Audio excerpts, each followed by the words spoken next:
Hello guys, welcome back to my YouTube channel Prashant Vlogs. আজি এটি নতুন video লৈ আপোনালোক সকলোকে স্বাগতম জনাইছো।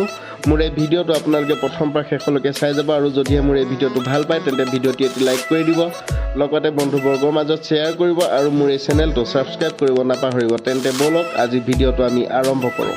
দলঙৰ কাম চলি আছে আৰু মাত্ৰ কেইমাহমান অপেক্ষা, তাৰ পিছতে আপোনালোকে তেজপুৰে হওক বা বিশ্বনাথ চাৰিআলি এইটো দিশৰ পৰা আহি মাজুলীলৈ বহুত কম সময়ৰ ভিতৰতে আপোনালোকে মাজুলী ইটো পাৰে থকা যি নিমাতী ঘাট আৰু ইফালে মাজুলীৰ যি দলং, মাজুলীৰ সৈতে যি যোৰহাটৰ দলং সেয়া দেখাম। সেয়া চাওক, বৰ্তমান দলঙৰ অৱস্থা চাওক কিমান দূৰ আগবাঢ়িছে। আমি এতিয়া গৈ আছোঁ যোৰহাট আৰু সেই ধূনাগুৰি ঘাট হৈ আমি যোৰহাট যাম। এইফালে ধূনাগুৰি ঘাটলৈ যায়। এয়া চাওক আমাৰ বিহপুৰীয়া আৰু মাজুলী সংযোগী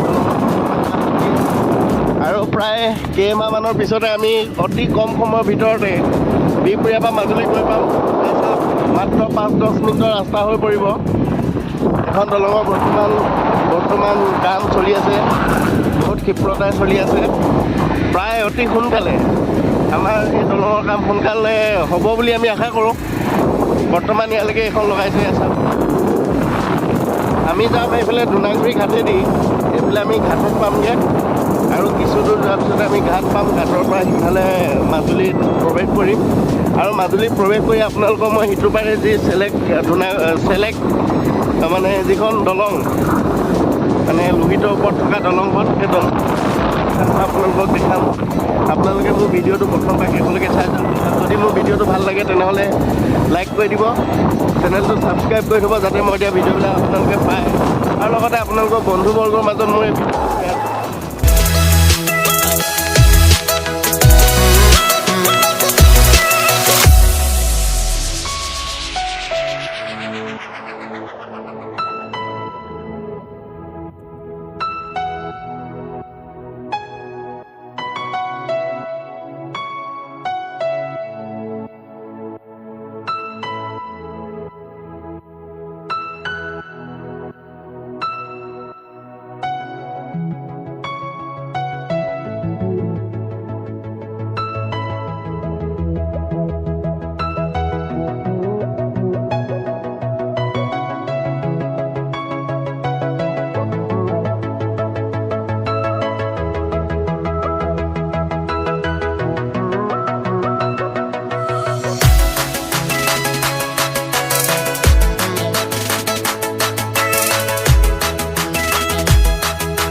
বিহপুৰীয়া আৰু মাজুলী সংযোগী দলঙৰ কাম আপোনালোকে চাওক। ইটো পাৰে বিহপুৰীয়া আৰু এপাৰে হৈছে মাজুলী আৰু কিছুদিনৰ অপেক্ষাৰ পিছতে এই দলংখনৰ পৰা আমি মাজুলী আহি পাম খুব কম সময়ৰ ভিতৰতে। এয়া চাওক ক্ষিপ্ৰতাৰে বৰ্তমান মাজুলী আৰু বিহপুৰীয়া সংযোগী দলঙৰ কাম চলি আছে। হয়তো এই খৰালি কালতে সিহঁতে এই খুঁটাবিলাকৰ কাম সম্পূৰ্ণ কৰিব আৰু বাৰিষা দিনত হয়তো প্লেটবিলাক লগাব।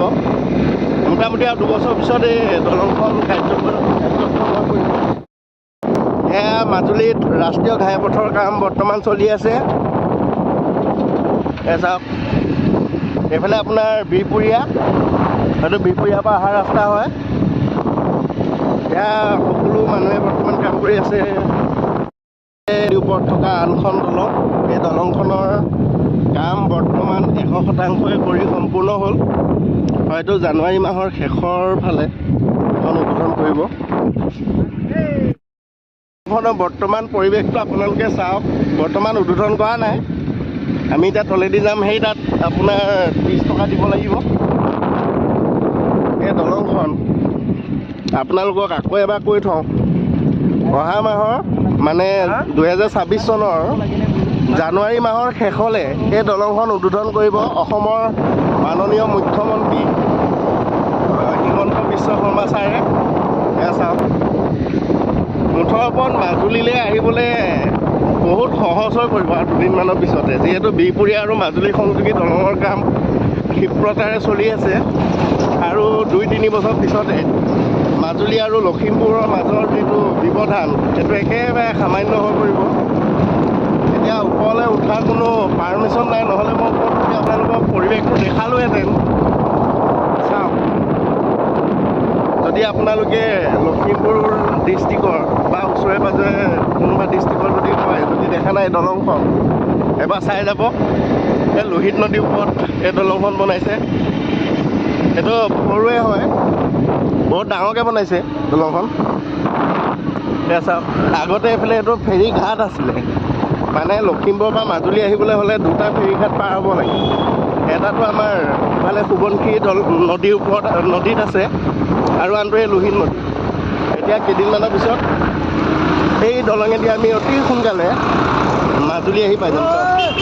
এইফালে ব'ল, এইফালে ব'ল, ব'ল না চাই যাম। এই আমি আজি এফালে গ'লেও আমি গড়মূৰ পাম, বালিচাপৰি পাম। আমি আজি নতুন ৰাস্তাইদি গৈ চাওঁ কেনেকুৱা লাগে। এইটো নতুন ৰাস্তা, নাই আগতে এইটো ৰাস্তাইদি মই গৈ পোৱা নাই, তথাপিও ৰাস্তাটো চাই যাওঁ। এয়া পানী দি আছে, চাওক পূৰা কামত লাগি আছে। মানে কামত সাংঘাতিক ধৰণে লাগি আছে, আপোনালোকে আহিলে দেখা পাব। মুঠৰ ওপৰত লক্ষ্য এটাই, এই 2-3 বছৰৰ ভিতৰত মাজুলী বিহপুৰীয়া সংযোগী যিটো ৰাষ্ট্ৰীয় ঘাইপথ সেইটো সম্পূৰ্ণ কৰিব লাগে। আৰু জনসাধাৰণৰ মাজত এই দলংবিলাক এৰি দিব লাগে, যাতে আমি অতি সোনকালে মাজুলী আৰু য'ত মন যাব পাৰোঁ মুঠৰ ওপৰত। তাৰপিছত কিমান ধুনীয়াকৈ কামবোৰ কৰিছে নিয়াৰিকৈ। এবাৰ মন আছিলে দলংখনৰ ওপৰত উঠি চাবৰ বাবে। ইয়াৰ বলক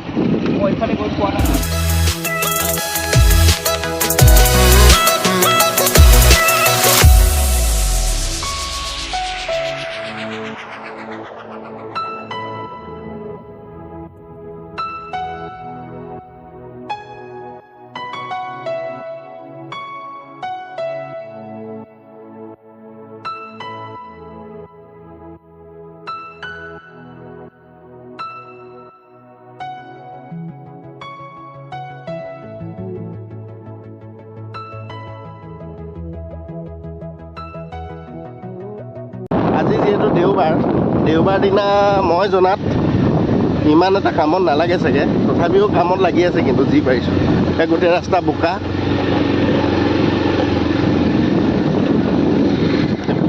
এইফালে এফালেদি গ'লে বালিচাপৰি যোৱা ৰাস্তাটোত আমি পাম। এই দলংখনৰ পৰিৱেশ মই দেখাম, আপোনালোকে পুৰা ভিডিঅ'টো স্কিপ নকৰাকৈ চাই যাব।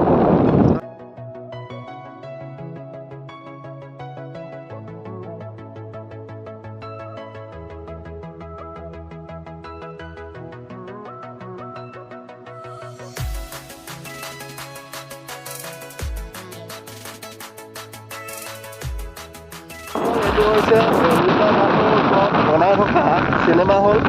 এদিন যেতিয়া মাজুলীলৈ জুবিন দা আহিছিলে তেতিয়া কৈছিলে এটা চিনেমা হল মাজুলী লাগে বুলি। এয়া আপোনালোকে চাওক, চিনেমা হলৰ কাম বৰ্তমান চলি আছে। এই দৰিকা ঘাট যে বুলি কয়, এই দৰিকা ঘাটৰ ওচৰত, দলংখনৰ ওচৰত এয়া এইটো চিনেমা হল। গাড়ী আছে। আমি আহি বৰ্তমান অফলাঘাট মানে অফলা ফেৰীঘাটত আছে যোৰহাট। ইয়াৰ পৰা আমি তালৈ যাম। এতিয়া মাজুলী দলংখন কোনফালে বনাইছে মই তাকে বিচাৰি ফুৰিছোঁ অথনিৰ পৰা। এইফালে আছে, কোনফালে আছে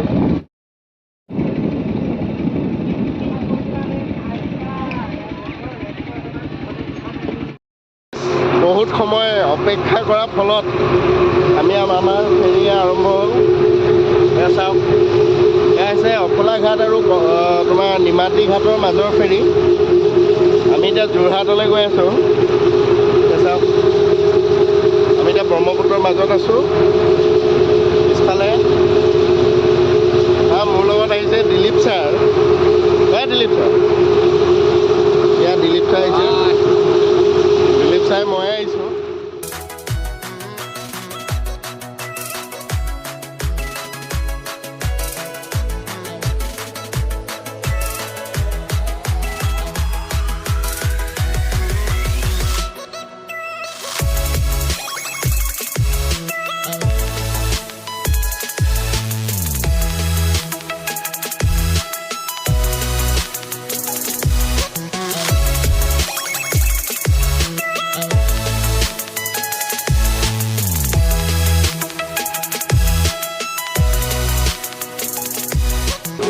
বৰ্তমান আছোঁ এতিয়া ব্ৰহ্মপুত্ৰৰ মাজত।